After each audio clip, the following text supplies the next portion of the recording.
अस्सलाम वालेकुम मुअज़्ज़ज़ असातिज़ा इकराम। उम्मीद है आप सब खैरियत से होंगे। आज एक बड़े अहम मौजू के ऊपर डिस्कस करने जा रहे हैं और वो है असातिज़ा बतौर बेहतरीन और मुअस्सर मोटिवेशनल स्पीकर। आज हम सीखेंगे कि मोटिवेशनल स्पीकर क्या करते हैं और उस सब कुछ जो वो हमें बतलाते हैं, बेहतरीन आइडियाज़ जो हमारे सामने वो शेयर करते हैं, बेसिकली उसके पीछे उनकी क्या मेहनत होती है। अज़ीज़ दोस्तों, उस्ताद का किरदार कौम की तरक्की में जो रहा है वो किसी से ढका छुपा नहीं।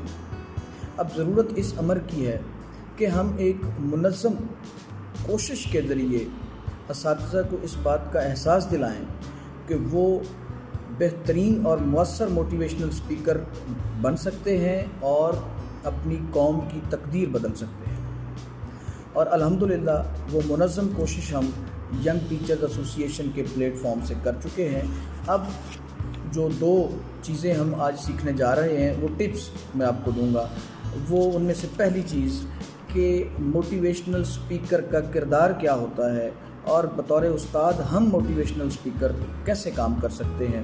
तो अज़ीज़ दोस्तों, मोटिवेशनल स्पीकर जो होते हैं वो इंसानों की रूह को झंझोड़ देने वाले लोग होते हैं। ये लोग इंटरनल फीलिंग्स को जगा देते हैं और उसके पीछे हमें एग्ज़ाम्पल्स दे के कि कामयाब लोगों ने कैसे कामयाबी हासिल की और नाकाम लोगों ने कैसे नाकामी हासिल की या नाकामी उनका मुकद्दर बनी। मुआशरों ने कैसे तरक्की की, मुआशरों ने अपने आप को मुनज़्ज़म कैसे किया, ये सारी की सारी मिसालें वो हमें दे के वो हमें बता रहे होते हैं, वो हमें वो टैक्टिक्स दे रहे होते हैं कि हम कामयाबी कैसे हासिल कर सकते हैं, हम तरक्की कैसे कर सकते हैं और कौन कौन सी चीज़ें ज़रूरी हैं जो तरक्की करने के लिए हैं, मुआशरे में खुशहाली और अमन लाने के लिए हैं।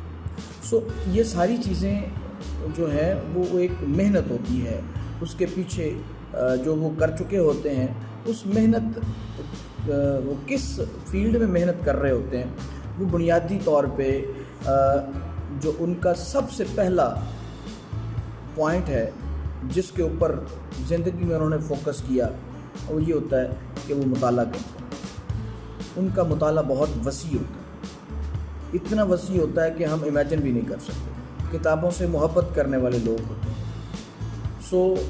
अगर मुअज़्ज़ज़ असातिज़ा इकराम किताबों से मोहब्बत करते हैं, किताबों को का मुताला शुरू करते हैं और जो एक आदत हमसे छूट चुकी है उसके रिवाइवल की कोशिश करते हैं, तो हम भी मोटिवेशनल स्पीकर बन सकते हैं।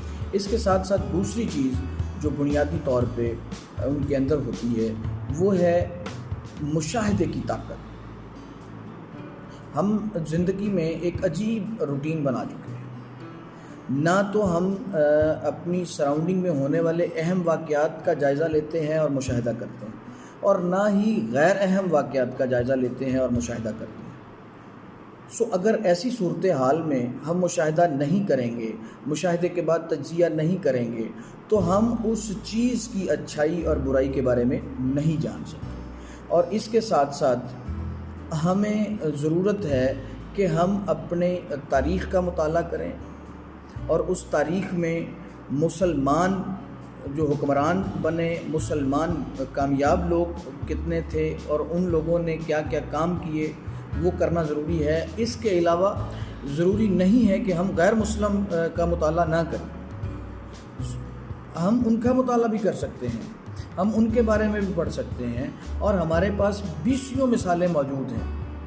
आजकल फेसबुक के ऊपर हम बड़ी टाइम अपना गुजारते हैं फेसबुक के ऊपर। ये मार्क ज़करबर्ग की बनाई हुई एक उसकी वेबसाइट है, उसका एक सॉफ्टवेयर है और हमारे घंटों उसके ऊपर गुजर जाते हैं। और आप हैरान होंगे कि मार्क ज़करबर्ग 24 साल में उसने ये अपने कमरे में सेटअप शुरू किया और 27 साल की उम्र में तकरीबन वो इस दुनिया का नौजवान तरीन जो यंगेस्ट बिलियनियर बन चुका था।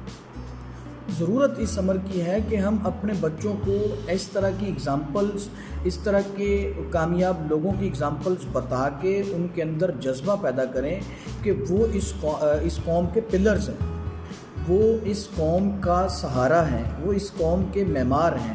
اور یہ چیزیں جب احساس اور یہ فیلنگز ان کے اندر پیدا کرنا ہم شروع ہو جائیں گے، انشاءاللہ یہ قوم ترقی کی راہوں پہ گامزن ہو جائے گی۔ اور جس دن ہمارے اندر یہ منظم کوشش کا جذبہ پیدا ہو گیا، ہم انشاءاللہ اس قوم کا مقدر بدلیں گے۔ میری آپ سب سے درخواست ہے کہ ہمارے اس مشن کا حصہ بنیں اور کمنٹس کے ذریعے ہمیں اپنی آراء سے ضرور آگاہ کرتے رہیں۔ بہت شکریہ۔ اللہ تعالیٰ آپ کو خوش رکھے۔ اللہ حافظ۔